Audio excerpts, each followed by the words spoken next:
ये कहानी 17 साल पुरानी है, जब इंडियन एयरफोर्स ने आकलन कर बताया कि आने वाले समय में उसे 126 अत्याधुनिक फाइटर एयरक्राफ्ट की जरूरत होगी। इसलिए सरकार को इसे खरीदने का आग्रह किया। उस समय अटल बिहारी वाजपेयी देश के प्रधानमंत्री थे। उन्होंने एयरफोर्स के आग्रह को तुरंत स्वीकृति दे दी। इस बीच 2004 में सरकार बदल गई, लेकिन कांग्रेस की यह सरकार एयरफोर्स के इस आग्रह पर कुंडली मारकर बैठ गई। 3 साल बाद जब एयरफोर्स को इसकी सख्त जरूरत हुई तो 2007 में टेंडर जारी कर दिया गया। 126 में से 18 एयरक्राफ्ट फ्लाईवे कंडीशन में खरीदे जाने थे और 108 भारत में बनने थे। इंडियन एयरफोर्स ने इसके बाद टेंडर के रिस्पांस को इवैल्यूएट किया। 2012 में दसॉल्ट राफेल को लोवेस्ट बिडर घोषित किया गया। इसके बाद कांग्रेस सरकार सालों तक राफेल को लेकर मोल भाव ही करती रही, लेकिन ना तो कोई भाव तय हुआ और ना ही कोई डील हुई। इस दौरान फाइटर एयरक्राफ्ट के अभाव में इंडियन एयरफोर्स को कांग्रेस पाकिस्तान और चीन के मुकाबले काफी कमजोर कर चुकी थी।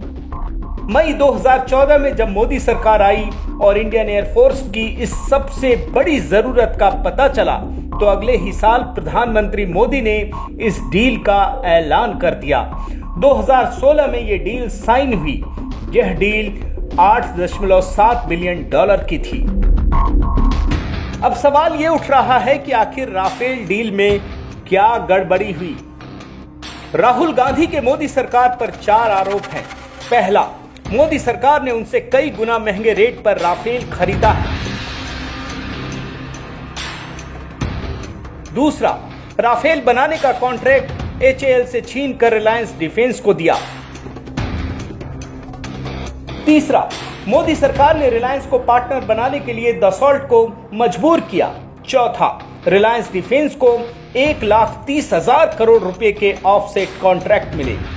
पहले आरोप का जवाब खुद राहुल गांधी के आरोप में ही है, क्योंकि कभी राहुल कहते हैं कि उनका राफेल 520 करोड़ रुपए का था। हमारी यूपीए डील में हवाई जहाज का दाम 520 करोड़ रुपए प्रति हवाई जहाज। कभी वो कहते हैं कि उनकी सरकार में राफेल 526 करोड़ रुपए में खरीदा गया। एक हवाई जहाज 526 करोड़ रुपए का था। एक जगह वो राफेल की कीमत 540 करोड़ रुपए बताते हैं। एक हवाई जहाज के लिए यूपीए ने 540 करोड़ रुपए दिया था, तो कहीं वो 700 करोड़ रुपए बताते हैं।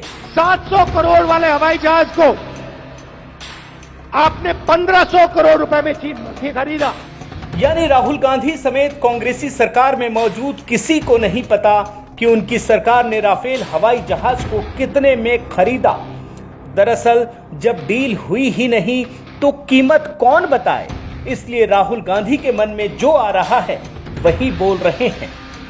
अगर दसॉल्ट कंपनी के उस समय के दस्तावेज और ऑडिट रिपोर्ट्स पर नजर डालें, साथ ही संडे गार्जियन अखबार की खबर को देखें तो यूपीए की डील करीब $30 बिलियन की होती। यानी कांग्रेस सरकार 126 एयरक्राफ्ट के लिए $30 बिलियन देती और मोदी सरकार 36 एयरक्राफ्ट के लिए $8.7 बिलियन दे रही है। इसमें अगर इन्फ्लेशन को भी जोड़ दें तो कांग्रेस एक एयरक्राफ्ट के लिए $244 बिलियन और मोदी सरकार में एक एयरक्राफ्ट की कीमत $242 मिलियन है। जबकि यूपीए की डील में कोई भी उपकरण नहीं था, जबकि मोदी सरकार की डील में फाइटर प्लेन हर तरह की सुविधाओं से सुसज्जित है। इसके बाद भी मोदी सरकार ने 59 करोड़ रुपए बचा लिए हैं। यानी राहुल गांधी का पहला आरोप गलत साबित हुआ है। राहुल गांधी का दूसरा आरोप है कि राफेल बनाने का कॉन्ट्रैक्ट एचएएल से छीनकर रिलायंस डिफेंस को दिया। इसके पीछे का सच ये है कि कांग्रेसी सरकार में एचएएल के वर्क कल्चर की वजह से दसॉल्ट ये डील से पीछे हट गया।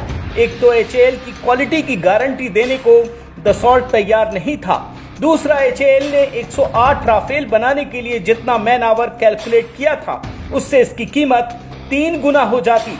यानी राहुल का दूसरा आरोप भी खारिज हो जाता है। अब बात राहुल के तीसरे आरोप की।